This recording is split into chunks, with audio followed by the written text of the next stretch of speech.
First of all, I want to thank you for being one of our hosts slash contributors slash I don't know catalysts. Mm. And I know you got married early. I mean, it's funny. I was 28 when I got married, which I Mm, think to my mother's generation, I remember at the time her feeling like I was in the final stages of the hunt, right, as she right. likes to call it.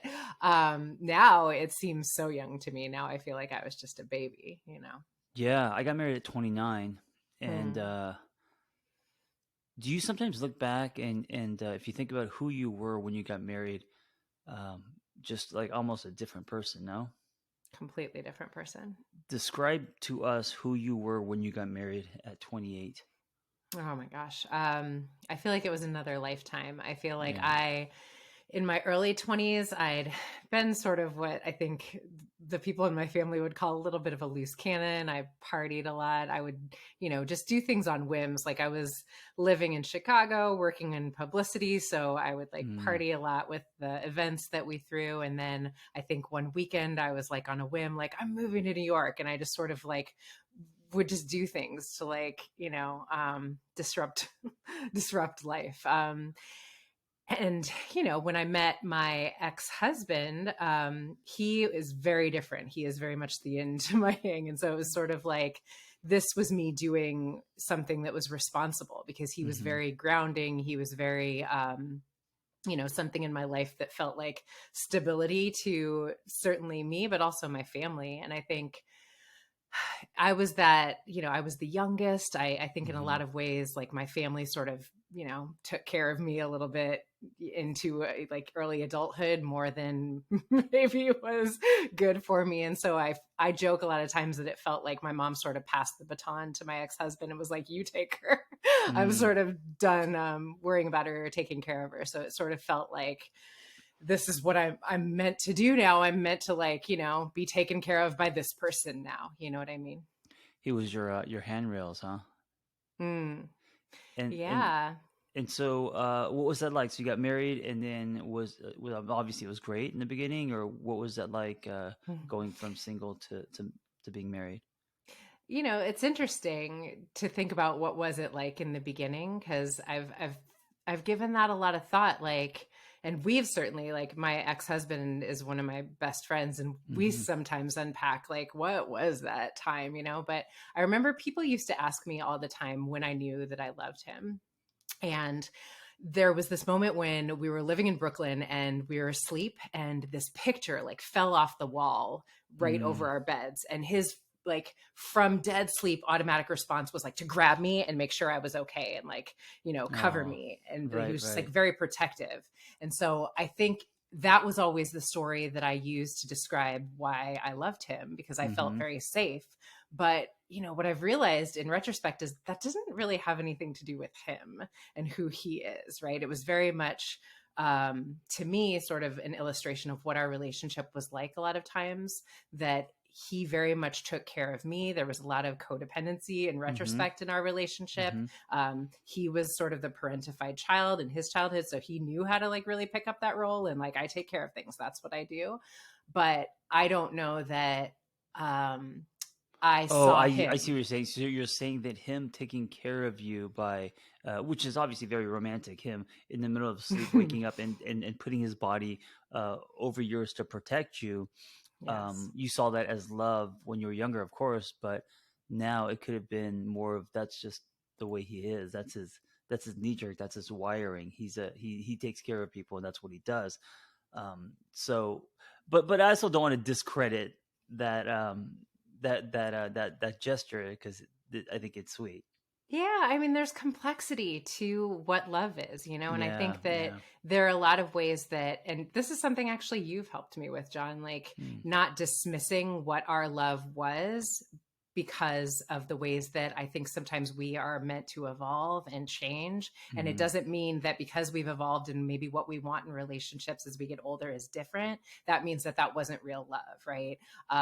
And I think we live in a society where we sort of think successful love is love that lasts a lifetime, right? Like you Right, go to weddings right. sometimes and it'll be like the people who've been married the longest stay on the dance floor, and then they clap for the people that have been married for 40 years. And it's like, but we Yeah. don't know, like, are those 40 happy years? Have Yeah. they been growing? Have they been Right. enriching for each of them? Right. And, I think something you said to me a couple weeks ago that really just like shifted things for me and really hit me was like, there's so much about my love with my ex that has just been a really beautiful love story that continues, Yeah. and it's Yeah. just changed form. Like, we still have a really beautiful friendship and the love is still there. It's just a different kind of love. Hey, by the way, are you sure that he didn't think in his sleep it was an earthquake? He was trying to get over you to get out of the house. He was rolling over you, and you're like, "Oh, this is so sweet. He's protecting me." And no, he's trying to get the fuck out of the house, like It's very what my possible. dad used to do. And yeah, because in LA, earthquakes happens all the time. My dad's out of the house anyway. I want to plant Hmm. maybe a little foreshadowing in that. If the stars line up, possibly you and him will do an episode together, which I think is amazing. Yeah, Yeah. one of the things that I told you and I applaud, and I don't know when I had that revelation. Maybe was it in? Oh, it was In in Idlewild. Idlewild when we were Hmm. hanging out with our friends. That maybe your guys' collision and the beauty of it, and of course you guys had great moments as well in your marriage, but um, was the breakup, meaning Hmm. how everyone else sees divorce as this disaster, and most people I know who are divorced, they don't talk to their partner unless they are raising a child, and they have to, and they're talking shit about each other, and it's rarely where you put the person on high and they become friends, and you guys actually probably have a better relationship now than you did. Like, that's really rare. Yeah, So absolutely. redefining what divorce can look like. Yeah, we talk about that a lot. That is what we're doing, is sort of you know, creating a different paradigm, hopefully, for our child, that he will have the experience. He was 2 when we broke up. So all he's ever known really is mom and dad are, each other's best friends. Right. Like, that's all he's known. So let me ask you this: the people who are listening, who are going through a divorce or are divorced, how did you guys intentionally do it this way? Yeah. Meaning, well, yeah, what was the process like for you? I mean, it's not just because you guys are raising a son together, or is it? Yeah. I mean, I will say a couple things. First of all, I do hold with so much reverence my kid's dad. He is an amazing person. He is just Mm, a very, like, I have so much respect for who he is as a man and a father. And I think that's a huge part of it, is that he has really been committed to showing his son that he loves his mother very hmm. much, and that Wait, he's what heard. one thing I just want to highlight. By the way, I'm known to interrupt people. I'm sorry, I um, love it. but if I don't, I forget. That's why it's not me trying to be rude. Respect. Yeah. Okay, so it just lit up for me. So you said one thing is that has to be there. If you don't respect your ex, Hmm. so that's part of the ingredient is respect. So go on. Yeah, so definitely that I respect him so much. And I think he has done so much to make it easier for me. But also, and this is something we've talked about in the past. One of my favorite spiritual teachers is Wayne Dyer. And I think that Hmm. one of his teachings that I always come back to is that, in every moment we are choosing between love and fear. Those are the only two options. And so when I remember Hmm. the night that I'll just Mikey, because I mean, when Mikey and I decided that our marriage was going to end, I remember that I crawled in Cairo's crib that night, because it just was a very, like, there's a nervous system thing that happens when you realize, after being married, and we were married for 11 Yeah. and a half years, it felt like a shock to my nervous system, almost like, like my Wait, did body you was guys talk shutting about it down. often, or was it just like that one night Um, was the first time, and then you guys both decided that you're gonna divorce?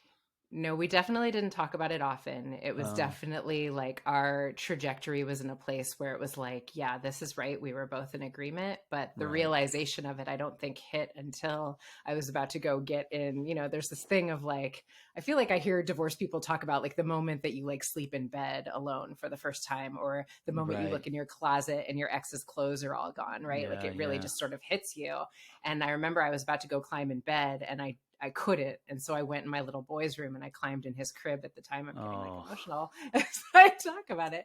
And it's like, it really felt like the universe spoke to me and said, Dené, this is love or fear time, right? Like you have two Mm, options, mm-hmm. love or fear. And I decided that I was going to be committed to love being my North Star. And when I felt like I was out of alignment with love, I needed to figure out how to bring myself back. And that's just been, the practice over and over. When I feel myself irritated or activated or Mm, shortchanged or entitled mm-hmm. to something, it's like, is this fear or is this love? And if it's fear, what would love say about this situation? And how do I bring it back to love? And Mm, again, I think that when we're committed to trying to hold things that way, the universe throws us a bone and makes it easier. Mikey had a girlfriend. He's been in a long-term relationship, and she was someone who, from the beginning, was like an angel in my life. She made it so easy for me. She like came over the first time she met me with like this huge bouquet of flowers and was just like, I just want you to know, like you, wanting to meet me and inviting me into your son's life means everything to me. And we like started crying and hugged each other, and it was just like the universe threw me a bone and like made it easy for me to mm-hmm. love her and to be close with her. But I think that is because I was committed to like, I'm not going to let my ego lead here. I'm going to try to lead with love. See, that's another piece of this that's kind of rare is you connecting, befriending um, the person, like the first person he started to really date, get in a relationship with. Mm-hmm. Right? Most people shut that person out. They don't want to know. They don't want to see. They don't. So you guys were friendly with each other, which, again, and that's because you chose love over fear. You're saying, Yeah, because if I'd looked at it through the lens of fear, it would have been easy to catch up. Like she's younger, like she's literal supermodel. Like she's the most beautiful yeah, woman. Like every part of like my ego could have conceivably sure, dropped into fear about why I wasn't enough, about why my child might like this young right, cool girl right, better, all of these things. But that's what fear would say. But love would say, this is a person who is making someone you care about really happy. This is more love in your child's life. Why would that be a bad thing? If you choose to see it as not a bad thing, it just makes your life so much easier than if you yeah. choose to be in fear about it. That's a really big deal. It's rare, and I wonder, people listening to this, if they're like, how does one get a divorce? Um, Mm. Still respect and have a healthy relationship with their now ex, and then welcome their ex's new love with open arms. It's such a it's such a to me demonstration of where you're at, what's important to you, and your capacity to love. The size of your heart. Yeah. Trying to make Hey, me cry, John. what? Thank Why? you. Question. What gravitated you toward Wayne Dyer? Oh, that's an interesting question. I think I saw him on an Oprah Soul Series interview, Oh, okay. and just so much of what he was saying felt like truths that were resonating. I remember I heard him say, "The mantra of the lower self says, I need more. The mantra of the higher self says, how do I serve?" And you know how sometimes Mm, you hear something mm-hmm. and you know it's going to be really important in your life to Yeah. remember that. Yeah. And I always come back to that, and it just with everything. I think I use that with couples a lot when I'm working with them, right? Like we can really focus in on where we need more and what we're not getting, but the energetic between us really shifts when we shift into the space of service and how I can show up for you. And I think that's been a lot of times what I focus on in my relationship with Mikey. He does a lot to help me and make my life easier. And when I think like, how can I be in service of him and Mm-hmm. offering back some of what he's given to me? Um, it just makes our dynamic and the energy between us so much better and so much easier, you know? What you just said, that mantra, it reminds me of my relationship with sex. It's how can I get? It's either how can I get more, or or how can I serve? And it's How can you usually, serve, John? I know, and it's usually the how can I get more, or I need more. That's usually the one that wins. But yeah, the reason I ask you that is about the Wayne Dyer is because I don't know a lot of people who reference him. I mean, I know he's really Hmm. popular and stuff, but just in my circle. But he was also someone that when I was going through my divorce, for some reason, out of all the people from Tony Robbins to whoever, he's the one that I gravitated toward the most. I almost um, felt like he was the dad I never had. I Hmm. love that he showed up because he made jokes. He was casual. He didn't come because he does all these speeches and stuff. He just kind of spoke from a place of guy like Mr. Rogers, almost like next door. He didn't put himself on a pedestal. Yeah. Um, and so I really gravitated toward him. I learned a lot about showing up in that way as doing this work. He You know, kind of felt like the everyman. yeah. It's interesting you say that because there are a lot of elements about the way that you speak to things that actually remind me of him. And like, I just feel like you're both storytellers. You both speak in metaphors a lot of Mm, times to make things like something you can wrap your head around. I know that, we've talked about this with you that you don't necessarily think of yourself as like spiritual and hmm like leading with that in terms of the way that you speak to things, but I always have felt that about you. And so I think there's a lot of ways that you just speak to things through the lens of like the soul in a way that Wayne mm, Dyer did. That it just sort of like, it doesn't surprise me that his work really resonated with you. Yeah, I don't see myself that way. Um, but it's hard for us to see ourselves other than the way that we see ourselves, right? Yeah, Yeah. and then of course we both have really bad jokes. He wasn't that funny, but he was cute. Your jokes are really funny, I don't John. know. Anyway, so you are now single. Hmm. What I has am. that been like so far? So wait, you're now single. When were you single before? I mean, so minus like high school, like in your like adult life, because Hmm. you got married at 28. How long did you date Mikey before you got married, or was it fast? We dated, I mean, God, I moved to New York at 25. I think we Wow. like met like shortly after I wasn't there that long before we met. And so I think hmm we were together like 2 years or something before we got married.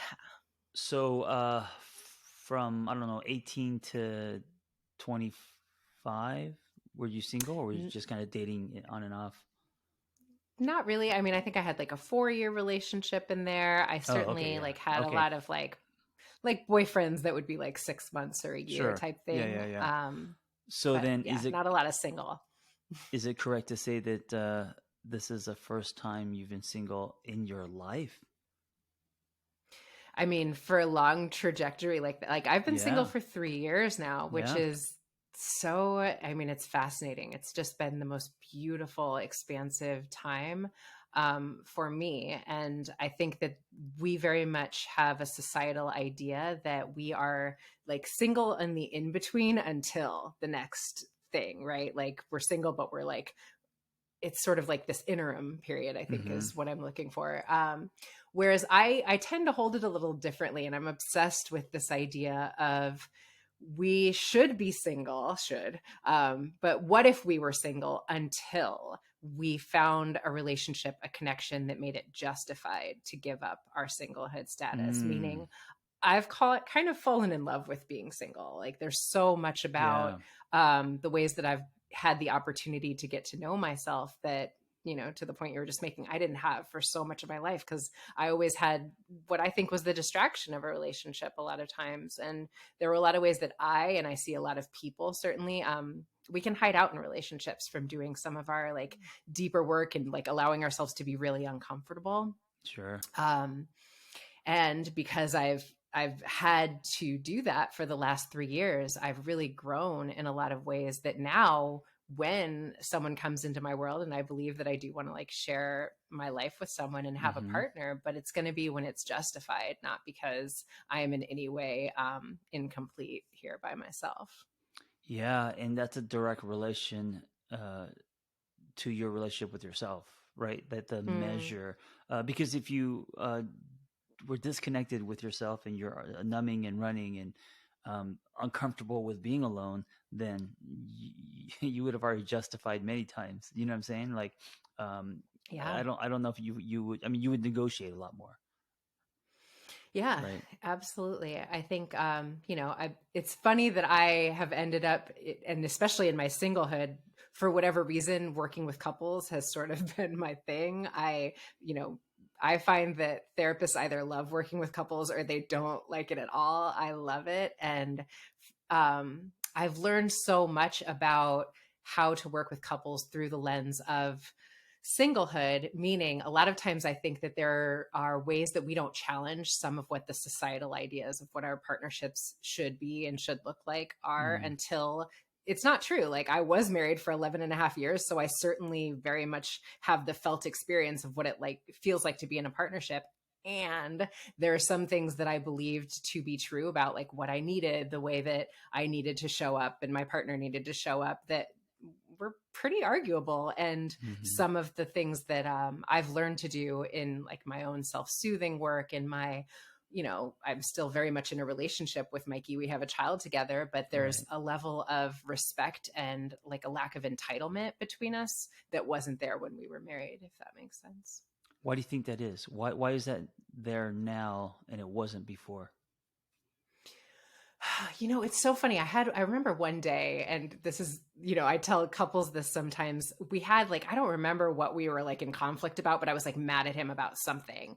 And like, I was like, this, rah, right. And I went back in the house and he like didn't care. He like did not care that I was mad at him. And it was Hmm. like this realization where when we were married, he would have had to care, or I would Mm, have been able to right. control him, or I would have punished him, but he didn't have to care. And all of a sudden it like hit me like a ton of bricks, like, oh, I'm not actually entitled to anything from him anymore, except him caring for our child together. That's his job. Like everything he does for me is gravy. It's like he doesn't have to.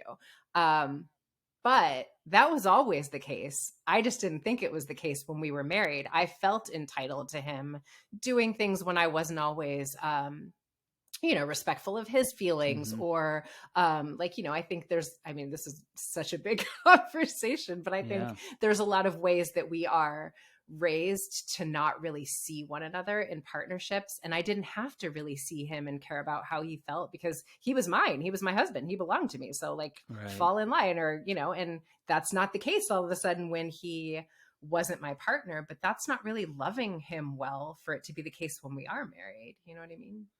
Yeah, I was just thinking, wow, how many relationships would be different, including my own, if you took entitlement, if you took shoulds, if you took possession, the Yes. promise, all out of it.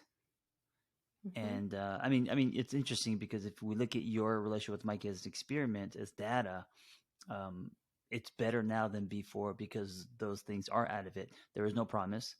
Entitlement's gone.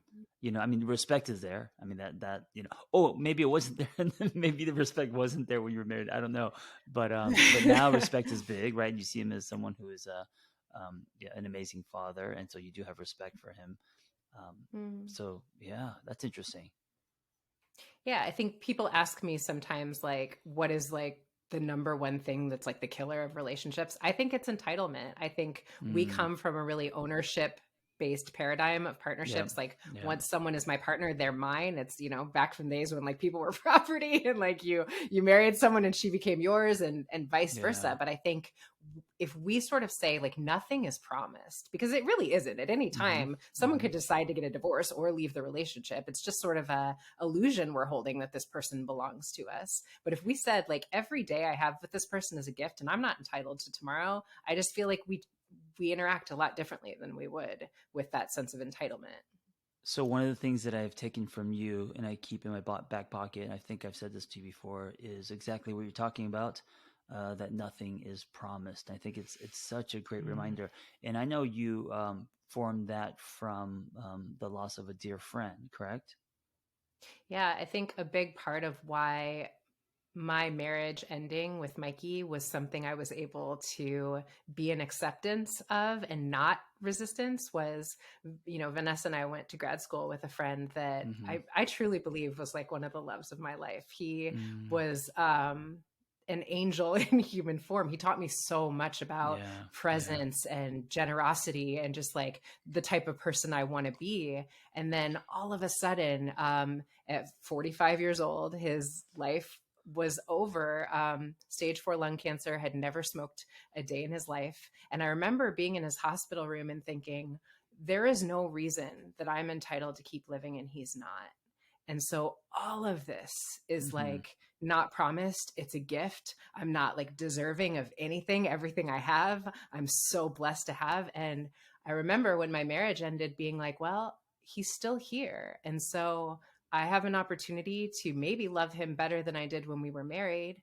And he's not gone. So it's okay. And it just, I think the fact that I lost Darren so close to my marriage ending really Mm-hmm. impacted my level of resistance to the ending. It was just, I was in a lot more acceptance because it's like, these are the things of life. None of this is promised to any of us, you know? It became primer for you. Like it became a Mm, foundation. It shifted you in a way. It was easier for you to swing that way because um, losing a friend. yeah. Yeah, Yeah, it's I weird. think that's Nothing true. gives us rack focus and what's important more than life or death. So giving, having Mm. a child or when someone dies, it puts things into perspective very fast. Yeah. I think if we hold death in a present way, we live differently. And I think losing someone that I loved that much changed me forever. Yeah. I think it is, I mean, I know it is, it's absolutely possible to have something you experience change you in a really profound way. And I don't take my life for granted. I don't feel promised, I remember I didn't have a kid for a really long time. In a lot of ways because I think I was like scared of the vulnerability of it because you have a Hmm. kid and it's like, whew, your heart is just like walking around outside Yeah. of your body. But I think I love my child differently, knowing that like I'm not promised tomorrow with that little angel being. Like he's Mm. here today. So let me love him like today's my last day, you know?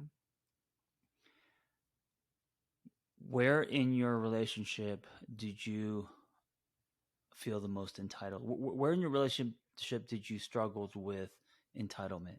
In what part of the relationship?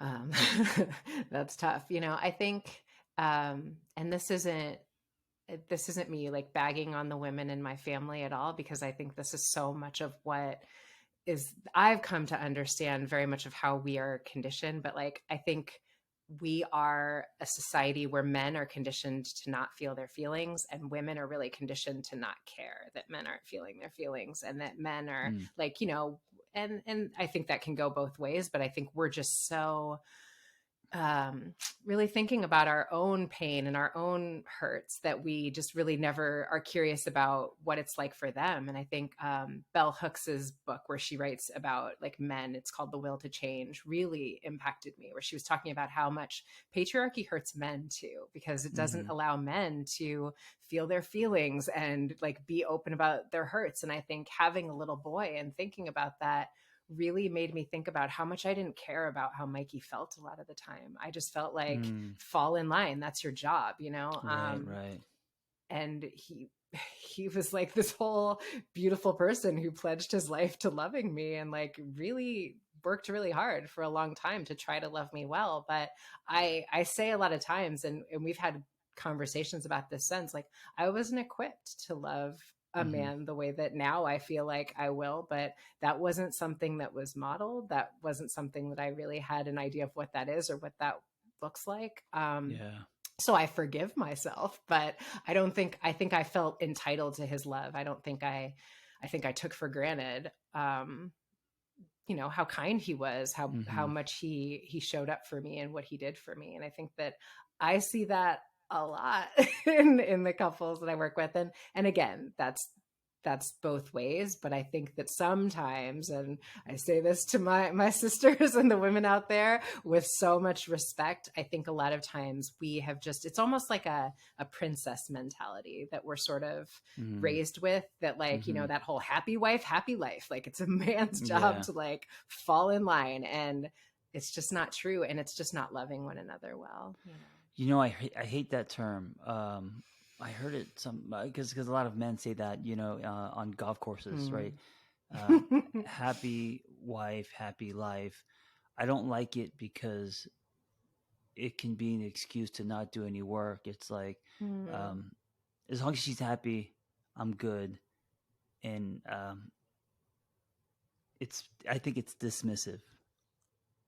Yeah, it Yeah, dismissive of both people, right? Like yeah, what do you want though? It's funny, and I right. know you probably know this from sitting with couples, but so often I will ask a man questions in couples therapy that I Hmm. can tell for sure he's never thought about or nobody's ever asked him. Right, And right. it's just like, what, like about how he feels, and Hmm. sometimes the woman will be like, why did I bring him? Because it's like the floodgates are open, because all of a sudden he is thinking about, but how does this feel for me? What do I want out of our dynamic? And I think collectively we are shifting into a space where there's just a lot more of that, like both people really doing their own work so that we can meet one another more as equals and more as more attempting to become more self-actualized and using Yeah. our relationship as a vehicle for that versus, once we're married we're done and we just get to settle in because it's a wrap for the rest of our lives. I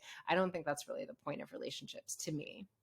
Do you find that the more you evolve, grow, um, become spiritual, all these things that are happening, do you think it's harder to find a partner because what you're looking for is now more specific?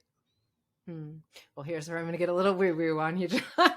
Does the ocean turn into a little plastic swimming pool that your crazy uncle I buys you?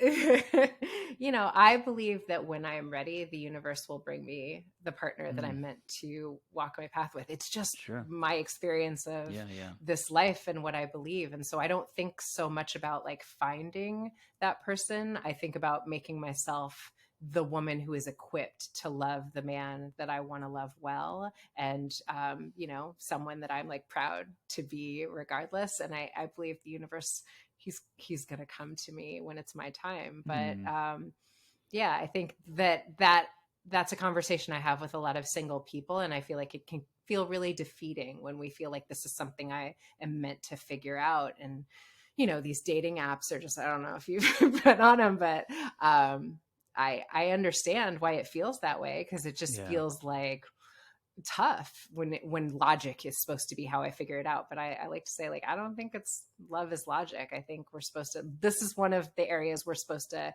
give it up to something bigger than ourselves. Mm. What's the hardest thing about being single? Spiders kill, no, when there's Killing spiders in the spiders? Not having anyone to kill spiders. I think that's a fair remark. Yeah, you're alone in that. no, that's not true though. I think it's, to be fully honest, it's intimacy, like physical Yeah, intimacy. Like I yeah. think and Just what's because as funny humans is we crave like, touch. yeah, like I Yeah. didn't crave it when I was married, but I think it's like once you can't have that thing, all of a sudden it's, yeah, I think that's probably the hardest part, is like longing to have that sometimes. What kind of intimacy you're talking about? Doing nothing with someone and what it feels like to have that person next to you. You're talking about sex. You're talking about loving someone, or I guess all of the above, right? I mean, I was mostly thinking about sex, John, but Oh, okay. I think, yeah, no, I do think it's like the person, because I have that in a lot of areas, like Mm, something great happens, I text you and Vanessa, like, like I have a lot of like love in my life, and I think that that's something that's important for us to know about not only singlehood but our relationships in general. I think we've put way too much on the nuclear family structure, and that like my person should be my everything. And I think that it just puts so much pressure on the relationship, where if and when I have a person, I already have a whole village of people who've been supporting me through these Mm-hmm. last 3 years. And I think Mm-hmm. if I didn't have my people, this would be more challenging than it would. But I have a lot of people who really support me and root for me and are there for me to share all of my things with, my little moments. But definitely, like, I like snuggles, and Yeah, of that course. that part's kind of challenging sometimes. After my divorce, I was single for I think 4 years. I went through a long stretch of singlehood, and Mm-hmm. yeah, I mean, I think this is common for most people. Um, not just sex, but intimacy. You know, the craving, skin hunger, all of that, right? Companionship. You know Mm-hmm. that, and then I think for many people, they struggle with the ticking clock. They struggle with, okay, when is this person going to come? How old am I going to be? And then that's lined with discouragement, hopelessness, and all of that stuff, right? Yeah, I mean, I feel like I don't feel as much of that because I Yeah. was married for so long, maybe, that this felt a little like I was like liberated when Hmm. I finally got divorced. But I remember Mark Groves said something that I loved so much. He was talking about how when he was single, he would watch other couples and like them cuddling or like doing things that Hmm. he longed to experience for himself. And he said to himself, I can't wait. I can't wait till it's my turn. And I just Yeah. loved that as a reframe versus like, oh, I don't have that, but like Right. Right. I've started saying to myself, like, ooh, I can't wait until my person is here for me to cuddle up with. And it feels different. It feels exciting. Yeah, I was saying when I'm single, who do I want to be when I meet that person? You know, Mm. and so I got busy because the ticking clock for me wasn't that I was getting older. The ticking clock for me was there's someone coming, I don't know when, so I better start, working on myself now, whether that is going to the gym or studying or whatever it was, right? Doing my thing, building whatever I'm building, because I want to be at a place where I could give the most when I meet that person. That's beautiful. What do you think about, and this is a big topic, so we'll just kind of like touch upon it, but what do you think about open relationships? Oh. For myself. Okay, um, so generally speaking, and then of course for yourself, would that work? Yeah, I think that we have to, as a society, really get more in the space of curiosity around all Mm-hmm. of the things that we've been offered that we're holding as gospel, that like this is a baseline of truth. Right. And what else could be true? And why is this true? And is it Mm-hmm. based in fear or love? Now, for me personally, I feel like there's only so many hours in the day, and like I don't know, like I You look don't at have the couples energy. and Yeah. I'm like, that just feels like a whole lot of drama. Like, You have the energy for one partner and a toy, and that's whew, it. yeah, yeah, but you say that joking, but I'm really introverted, and so I do get Right. overwhelmed Right. a lot of times by like the obligations of like someone needing, or not needing, but like wanting time and energy. And so I feel like that would feel overwhelming to me to try to disperse that amongst more than one person. But I think that different people are different. And I think that Yeah. sometimes, I do think sometimes, though, and this might be a little controversial, I think that sometimes the release valve of the tension that comes up in relationships, right? Like there are moments of discomfort that if there's someone else I just go to, I think sometimes we have a release valve that we wouldn't have if I have to stay in the discomfort and work it out with this person. Mm-hmm. Do you know what I mean? Mm-hmm. Like, if I can just go to this person over here because it makes me feel good in this specific way, I might not stay in the discomfort of that work. But again, and I've never, been in a polyamorous relationship, so I can't really speak to that. It's just, I think some of the clients that I've had that are navigating some of those dynamics, it feels like sometimes we can hit the hills and go like hide out in another dynamic sometimes versus staying in the tension Mm-hmm. of the discomfort that inevitably comes up when we're in partnerships. Yeah, it's definitely a current and very hot topic and conversation these days. Yeah. Let me ask you this for all singles listening. Hmm. And I know you're single as well, you're still going through your journey. Um, but what have you learned in the last 3 years that you can share that may help them? I mean, you already have, as in the reframe of singlehood. I love what you said. What are some things that they can do if they're listening and feeling discouraged, lonely? When am I going to find the one? All that stuff. Hmm.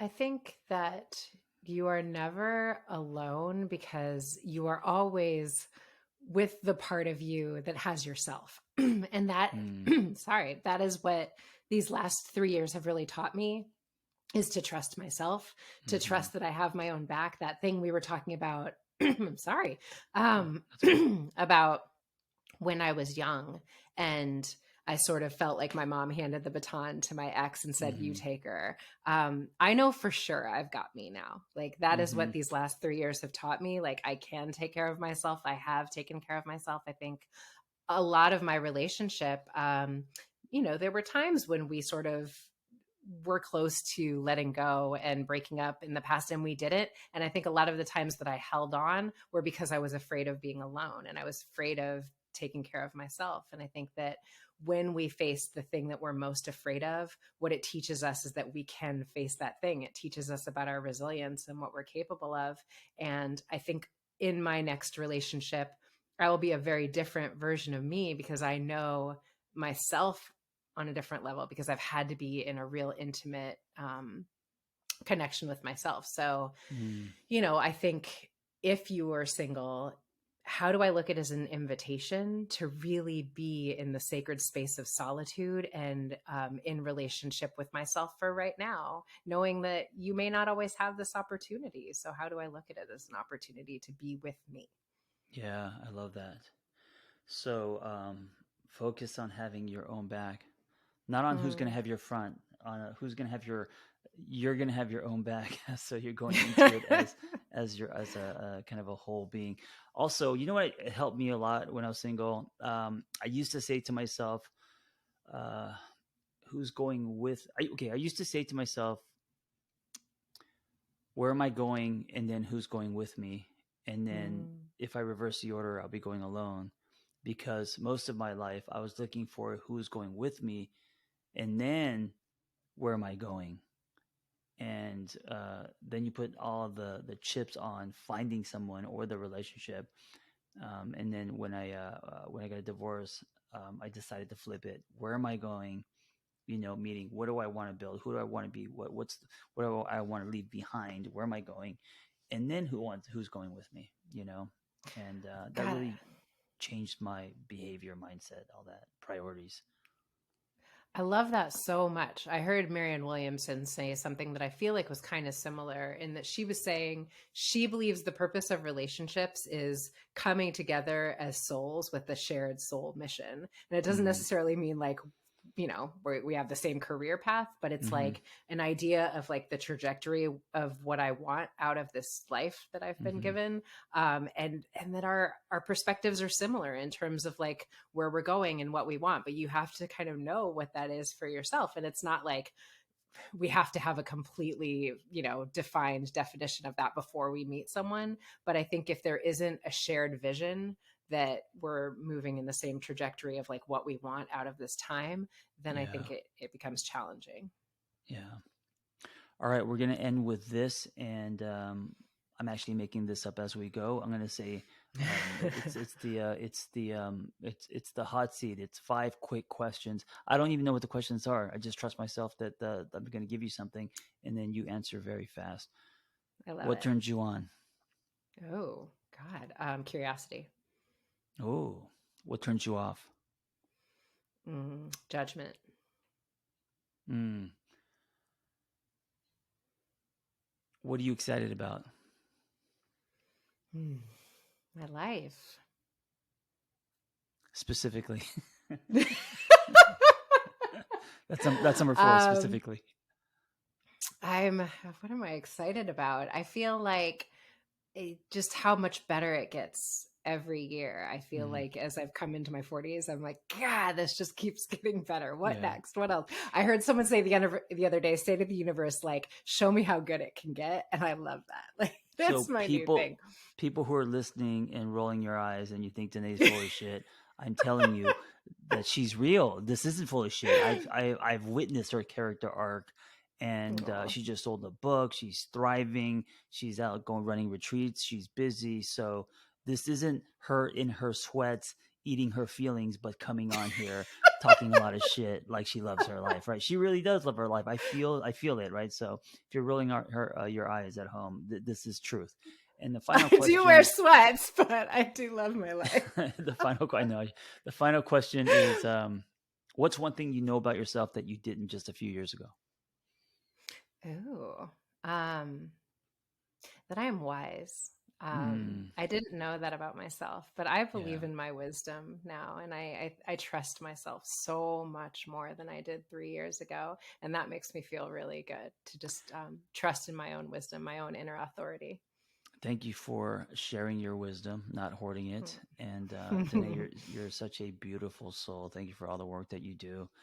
And this podcast is different than others as far as the format goes. At the end, the host, and I see the host as you today, not me, um, gets to share something that they're doing, they're excited about, whether it is what social they're on, or anything they want to promote. So what would that be for you? Oh my gosh.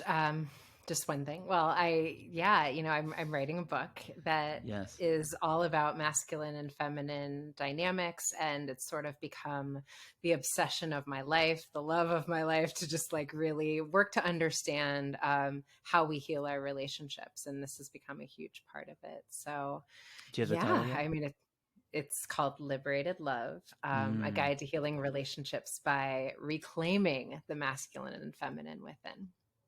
Look out for Liberated Love. It should be out in about probably in about a year or so. Yeah. Yeah. Um, and I just, if I may, John, thank you. I'm so grateful for your friendship and everything that you've been in my Mm. life. I'm getting emotional again, but there are so many ways that long before I knew you, you gave me just like a lighthouse for what is possible when we are willing to bet on ourselves. And Oh, that's thank you been a so huge much. part of me having my own back, is having someone like you in my world. So thank you Yeah, you're a for who dear you friend are. to me. Thank you so much for being a part of my life as well. All right. Thank you for listening, everyone. Be well.